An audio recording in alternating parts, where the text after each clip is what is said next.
Hello, I'm Katherine Campbell, founder of Leopard Job, here today with a very special guest, Katherine Long. We go way back, Katherine. It's been, I don't even want to know, 20 years or something in technology. And the bulk of the conversation today, I have this work platform, which is wealth, opportunity, responsibility, and kindness in what I call the work revolution. And I've tracked you, for years now, and I've been so impressed on how you have found not only a little room, but a lot of room in your life for the K, for kindness, and quite literally giving back. And so we're going to talk about that today. But if you wouldn't mind giving some background, really more on your professional career first, so we could sort of explain where you're coming from. Absolutely. No, thank you for having me. This is exciting to be back and to be, it's like full circle from almost 20 years ago, I think. So my name is Katherine Long. I'm a technology executive. So I jumped from grad school into technology. I was in account management and I've done account management product for over 20 years now. In tech, working in startups and major corporations. Though I still had this desire. I love kids. I love working with kids. And I had this desire to do that and to do that in my spare time, because I really do believe that it is our responsibility when we have opportunities and we have things that we need to share that and we need to pay it forward. So it's my way. It's the difference between knowing something needs to be done and feeling compelled by it to give a lot of your emotional energy to, versus feeling compelled to actually do something. And so fast forward, you had this career, with some really big tech companies as well. Yes. And then you came up with this concept called exploring paths. Okay. And I'd love to know how you got to that concept and then how you actually executed on that. Absolutely. So this would have been back in 2013, and I was working in a startup. It was a very small startup. So we were all working around the clock and filling every role. And it was really exciting. It's exciting work, but it was a lot of work. I was also one day a month mentoring with another organization in the city, New Alternatives for Children. And there was one weekend where I was out with them and I suggested, why don't we go, because we needed a group activity. I said, why don't we go and ride bikes in Central Park? You would have thought that I stepped off of a spaceship, and they all looked at me and said, we don't bike. We don't know how to bike. Like we can't do this. It was a group of about 10 to 12 students. Only 5 of them had been to Central Park. And that sort of stuck with me because I thought, I'm from West Texas, living in the city, and I'm enjoying everything that the city has to offer. But there are students and kids here that haven't been to Central Park. They haven't been to various museums. They just aren't exposed. And so that was sort of in the back of my mind.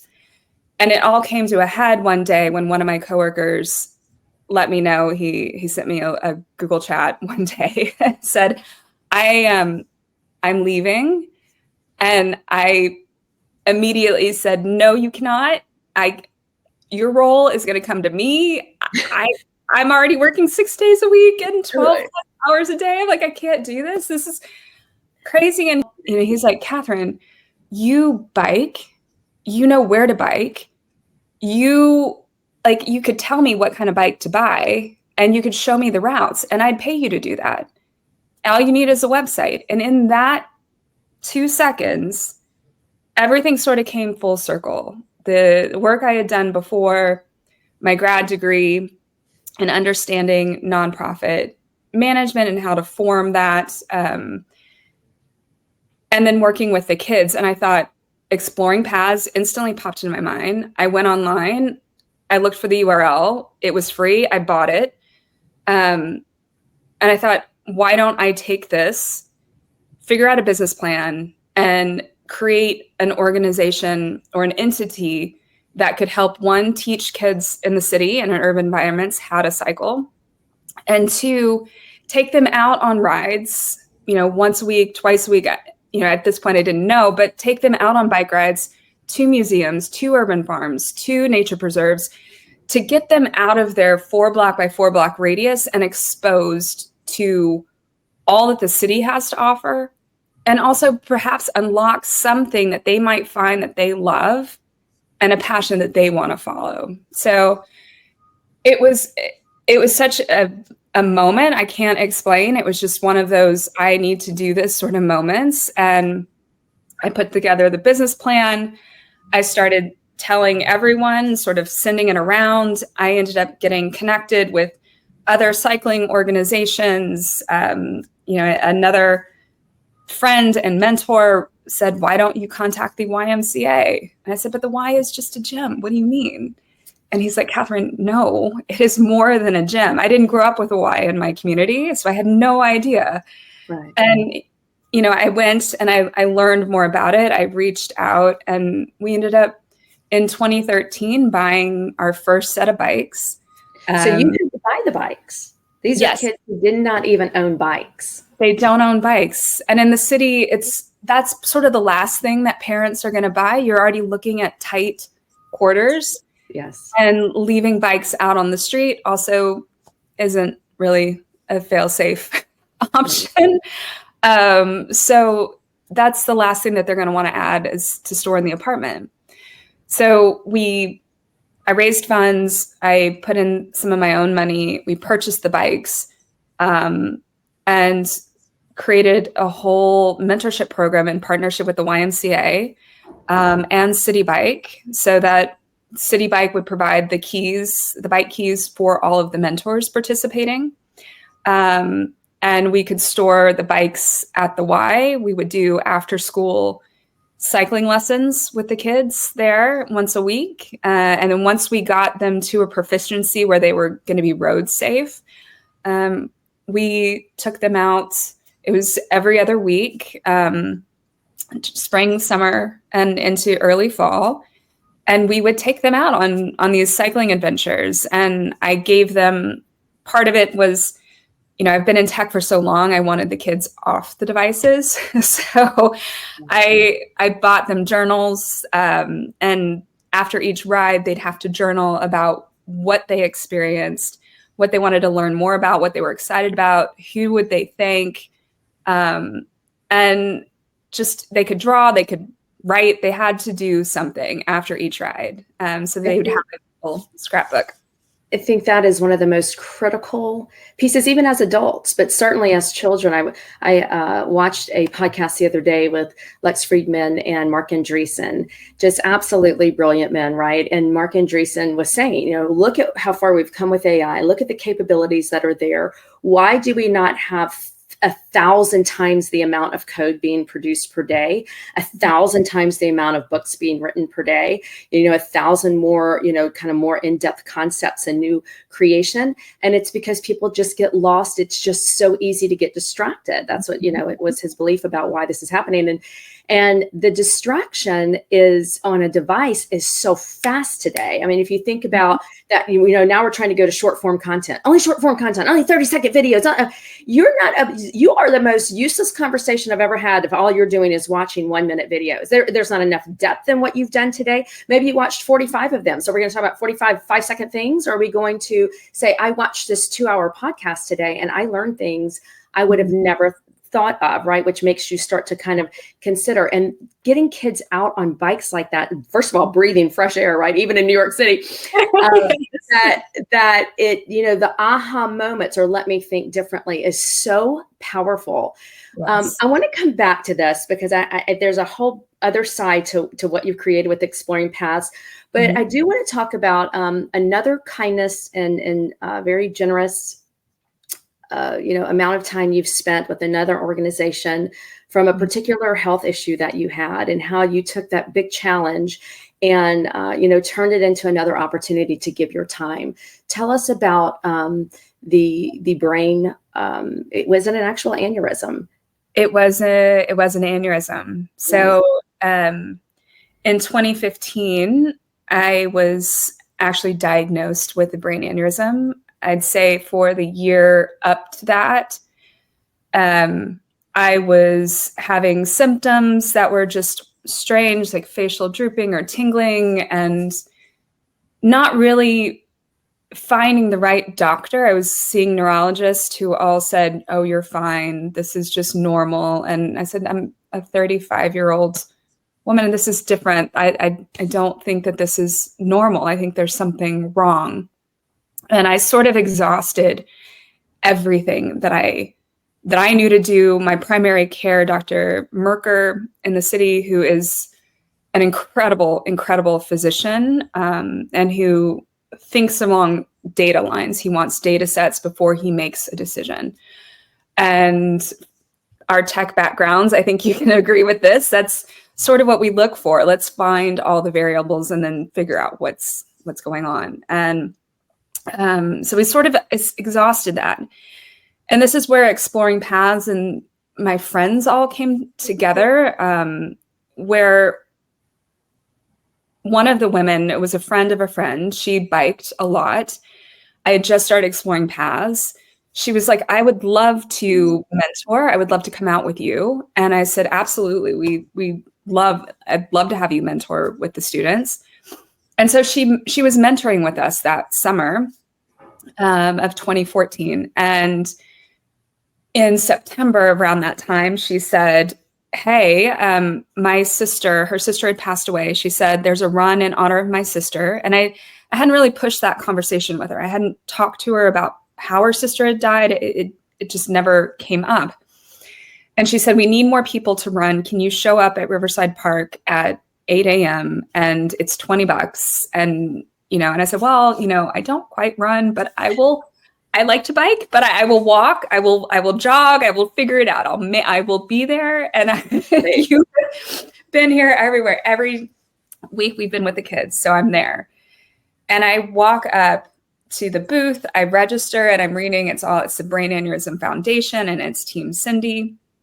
And I'm like, okay. And at this point, I didn't know what a brain aneurysm was. I had I just thought, when you have that, it's fatal.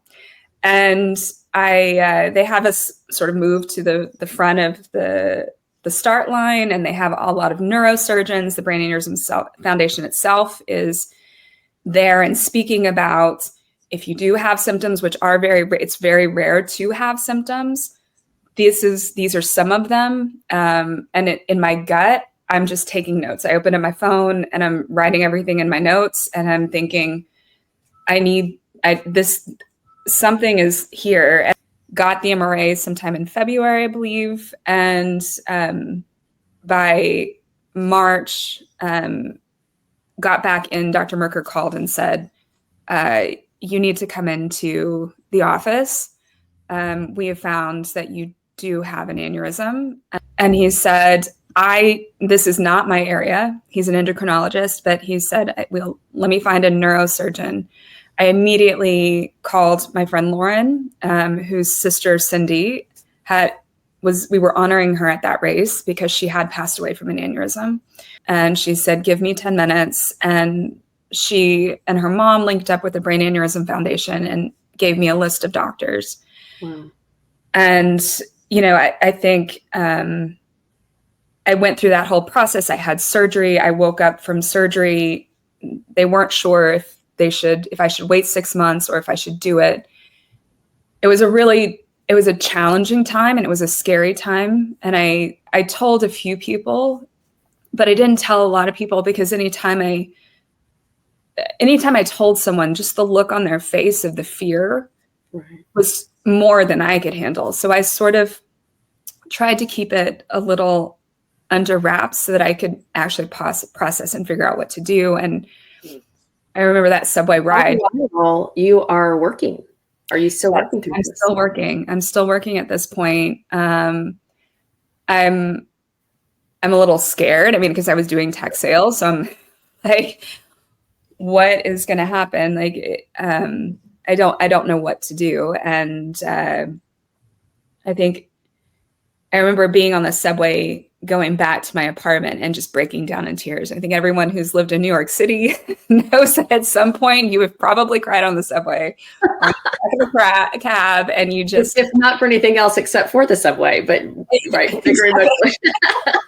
Right. Exactly. And I immediately, in some ways, sort of went back to the practices that my parents had instilled with us. Like growing up on the US-Mexican border, my dad was very heavily engaged into the community and giving back, and through various organizations and actually doing community service and work. And my mom, I remember, she would drive us into Mexico. And we would go grocery shopping, because a lot of times the fruits and vegetables were fresher there. And, we'd go and eat, and, just, it was a border town. It was like our neighbors, and a lot of friends were there. And it's just a very different way to grow up. But we would always drive by some of the housing communities where you would see those that were living in cardboard houses. And I just remember my mom always saying, and my dad said it too through a different way, but she just kept saying, you need to be grateful for even the very little things that you have, because others would kill to be in your position. They would love to be in your position. And you need to do what you can to make things better for people, and to try and share kindness, share light, share all of these aspects. And I think it was what I sort of relied on when I realized I had to do this. I had to sort of navigate, how do I tell work? How do I tell them I have something that is, and financially survive, right? What insurance will cover? I mean, as a single woman trying to manage all of this is really one of the biggest reasons I created Leopard Job. Work is not working at that point. That is not what we're here to do. Yeah. So you overcome this aneurysm, right? You recover from it completely. Yeah. And what made you say, you know what, I want to give back to these guys too? And how did you get engaged with the foundation?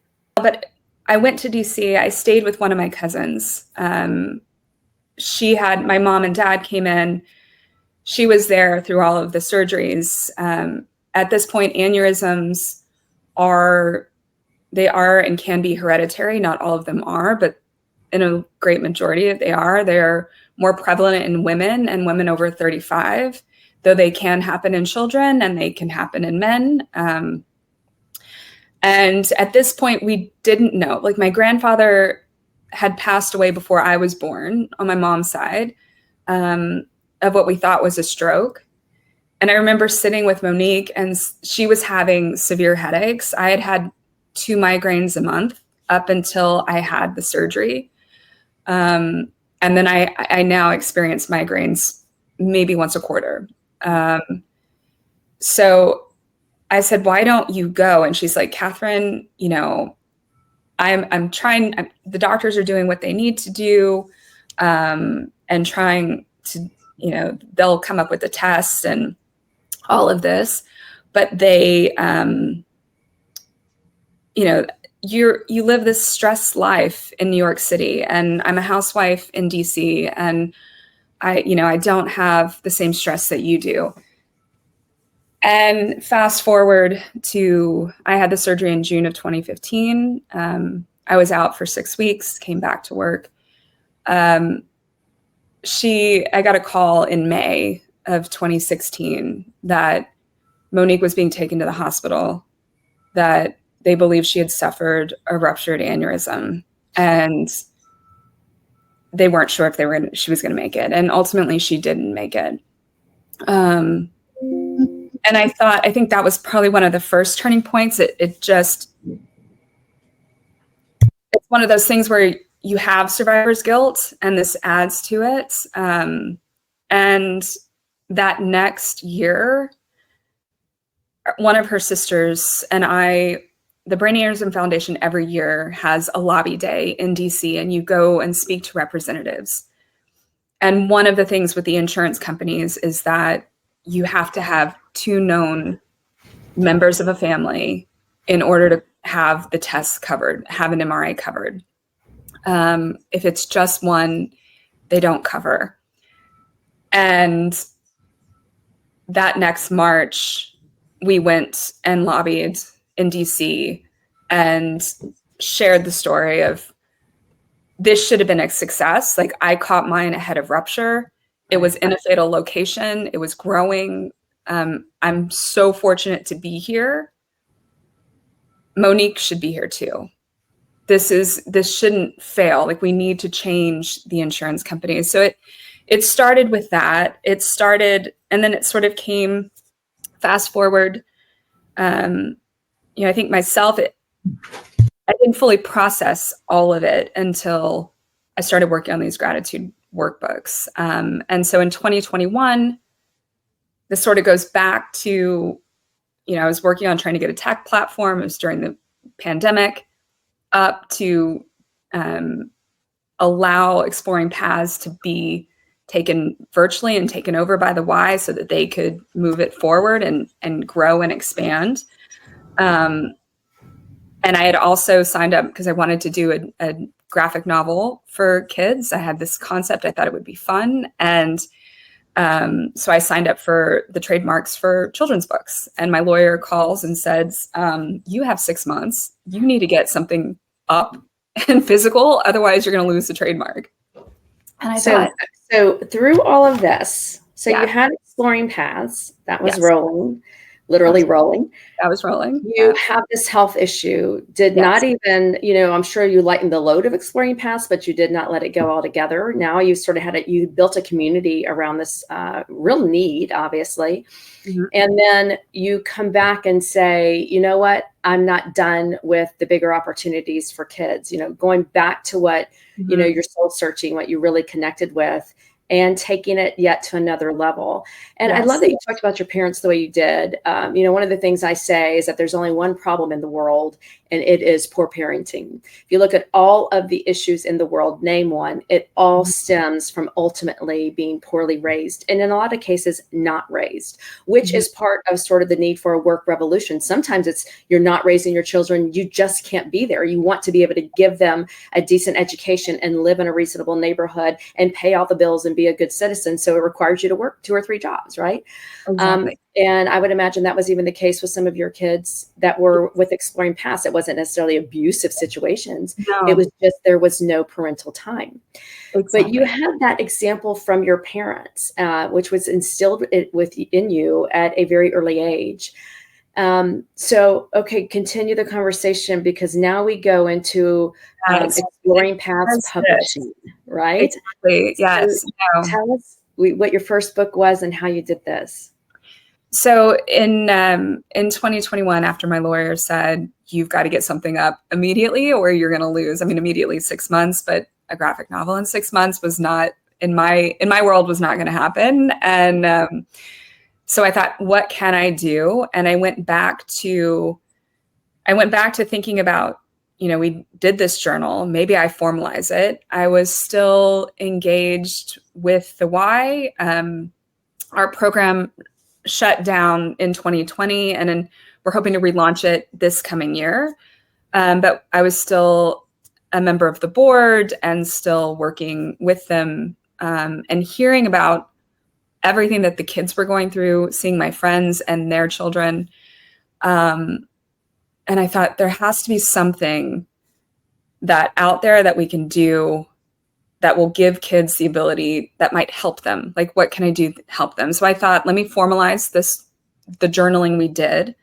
Let me add a gratitude practice, because gratitude is science-based. It does impact the dopamine in our brains. It is what leads to a growth mindset. And give the kids the ability to identify what they're feeling, because a lot of the times they just don't know how they're feeling and they're just frustrated and they don't know how to get it out. But if they can identify how they're feeling, it helps them move forward. So I just created this workbook, went online, got all the tools, put it all together, and then I self-published it. And I said, okay, to my lawyer, you have It's proven, it's in the market, we're good. And at the same time, I was working with another organization in Long Island, the Children's Museum of the East End. And I had gotten the package and had opened it up in front of the women. And she took a look and she said, Katherine, this is school grade. This doesn't exist in the marketplace. I'm just going to say, Katherine, welcome to the jungle, which I forgot to welcome you to the jungle. These are my jungle animals. Just ignore them as they're around. Oh, I love I don't know if you can hear them or not, but yeah. A little bit. Yeah, no. So she took a look and she said, these are school grade. Why don't you take these to school? This would help. And so I reached out to some of the local schools. I think it was still ahead of, budgets and things like that. And then I reached out to some youth organizations and started that way and got it into an after school program first with, CME used them with some of their language learning. They do a lot of English classes for those, for migrants that are in the area and their kids, and then Project Most. And I spoke with the director at Project Most. She loved it. She took it. And the kids, their feedback where the kids were actually opening up for the first time on things they have never felt comfortable talking about. They were sharing their emotions. They were letting things out, which is so huge and important, to teach them that it's okay to feel bad and it's okay that there will be ups and there will be downs in life, but there are good moments and there are silver linings and there are things to be thankful for in even the darkest moments. And so that's how the gratitude workbooks sort of came to be. We have a curriculum around them. And then fast forward to this year, 2022, we had already had a year under our belts with the workbooks and seeing them actually viable and performing and helping.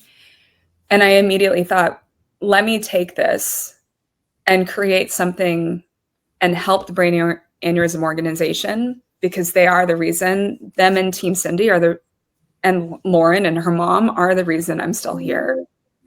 And create something that those who have been diagnosed and those that are caring for them have a tool set to use. Gratitude and reflection are so important and so vital for each and every one of us. It helps us learn. It helps us move forward. The actual neurotransmitters and the chemicals that are activated in our brains when we practice gratitude, when we feel the gratitude, actually rewire our brains. So that's what leads to the growth mindset. And I thought that's what got me through the aneurysm. And I think it wasn't up until writing the foreword for that book that I actually took the time to process everything that had happened, because I went back to work.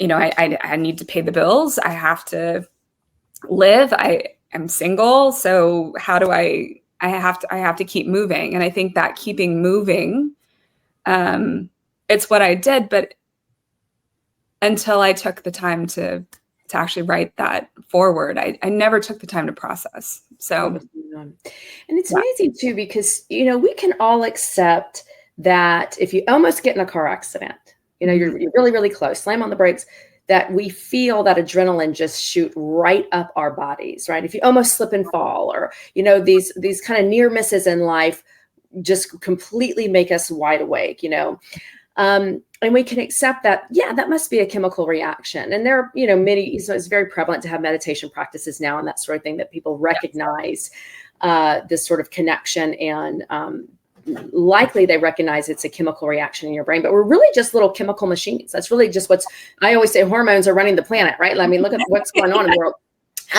But that's what we are. We're just little chemical producing machines. And until we stop and recognize not only, how we start to control that in ourselves, because we have complete control of that within ourselves, that we can influence a young population, whether or not we are training them about their chemical machines, right? Because then you're talking, you might need to have more medical practice, particularly because I want to get into the schools that are actually using this. When you say a viable product, you had a 4th grade class actually working in this workbook. You knew it was viable and that it was effective and they were enjoying it. And then you actually got approved school-wide in a certain, I would say parish because we're from Louisiana, but this is in a county, I'm sure.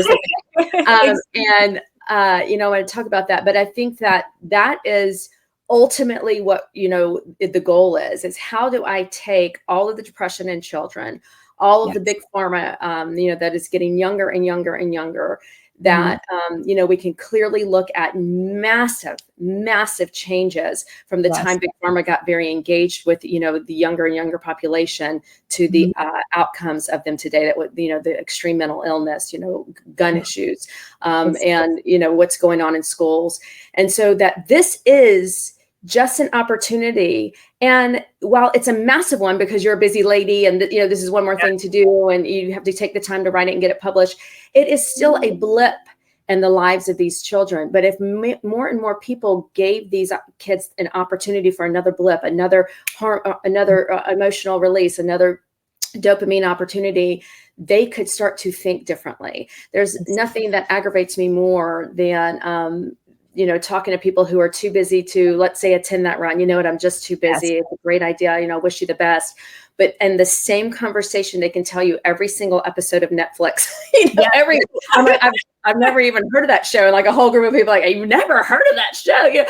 No, because I'm actually doing things. So not that I never watch TV, but it's not, I'm actually doing things. And really, by and large, 99% of the time, if I am watching TV, it is specific to a certain study that I'm doing or understanding something culturally that's going on. It is rarely just to veg for, for days on Netflix. So help me understand that, how you got the sort of promotion of the books from just the 4th grade class to an entire group of schools. How did that happen? So we started off with what you were speaking about earlier, the 400 students in 6th grade. And I partnered with another organization in Del Rio to help fund. I donated part, the company donated part, and we gave this to Del Rio Cares and said, would you like to run a pilot? Are you interested in running a pilot? We've covered the books. And they were absolutely ecstatic and excited and said, yes, we will happily run this program. And so it ran in 2022. I went down there, I spoke to the kids. It was sort of, Del Rio is my hometown. It's a 5A school district. It's a very large school. And but we ran this program and I'd follow up and it's like, how did it go? And they're like, yeah, we really love it. And sort of like, do you want to run it again? Do we want to make this a full-time thing? And I didn't really hear back. And fast forward it was the day after Father's Day, and I lost my father last April. And I get a call from Del Rio Cares and my contact there, Alda, who's an incredible woman. She said, Katherine, I just wanted to let you know that the superintendent has seen the workbooks. They like the results and they'd like to make it a part of the curriculum. And we're going to start off with 5th through 8th grade. And then we also covered parochial schools. So there was an Episcopal school and a Catholic school, to where students had the opportunity, counselors would take the books. We also provide a curriculum. So it's a 10-course curriculum that they can use to help teach gratitude, mindfulness, citizenship, trustworthiness, all of these characteristics that are so vital to our success in later life and their success moving in society. And in society. It's amazing because what were you telling me that the number of students at this point that you would be influencing was around 3,500? Is that 3,500? Yeah. It's unbelievable. And this is exactly the sort of kindness that I'm talking about. Kindness one-to-one, right, is huge. And not everybody even takes the time to recognize how powerful that is. In fact, it cracks me up. I live next to a large shopping center, and probably in this huge parking lot for the big outdoor shopping center, there's about 10 parking spots that are always empty. And they're like usually right up front, like one of the front ones. And so you see like from the second car all the way down to the end, it's empty. And people kind of skip around because there's a sign in front of them. And I guess people just say, oh, it's a sign. It must be, you know, what, handicapped or something. So, but the signs all say this spot is for people who extend smiles for no reason. This spot is for people who write nice notes on receipts. This spot, and they're always empty. It's like you're first of all, it's a first row parking spot. So I look for them and I go right. They're always available. I go right in. I'm like, because I am a kind person. I know you are. It sort of makes me conscious of, you know, I did take the number one spot. I better be kind, you know, in a way. Yes. So, kindness one-to-one is really powerful. Kindness, you know, one to many. Hey, I'm willing to run the race. I'm willing to donate. I'm willing to, you know, and then you create something like this. But kindness 1 to 3,500 is massive. And because of this sort of glorification of, you know, YouTube success and, you know, 40 million followers and, you know, 10 million likes and $7 million per, you know, these massive, you know, what seems like success. Yes. The metrics are so out of whack for what is remotely even possible and largely has a hidden agenda to a lot of that anyway, that these kids don't understand that, gosh, if I did something and I got everyone in my 8th grade class to do it, that's 30 of us, right? That's a massive success. And so I just want to congratulate you because I hope you have such a sense of accomplishment. I'm sure you do with this. But it is massive for those of us who, like you, are keeping a job, are trying to work, are recognizing something needs to be done, but actually executing and affecting that many people. And then really them going home, what happens? It starts to snowball from there. They go home and tell their parents, and their parents say, hey, did you see this thing in school? And then the teachers go, you know, we really should have come up with something like this. You know what else we could do with it? You just get really sort of a snowball effect of how many people that really, really, you know, affects. I could not be more impressed with it all. So, you know, as we start to sort of look at wrapping this up here, I would love to know, certainly I get your parents have a great influence, and there's nothing like something as serious as a brain aneurysm to get you focused on, you know, spending your time trying to help educate people in something so significant. Yeah. But what is sort of your parting words about either how to get started or what you've learned from this that can help just everyday people, you know, recognize there is a way, there is a path to giving back to society? Exactly. And that's a great question. I think I would say that it's a belief in that it can be done. It doesn't have to be a huge step. It's sort of going to what you were saying about the parking lots and smiling and paying it forward. And I think once giving is actually the biggest joy.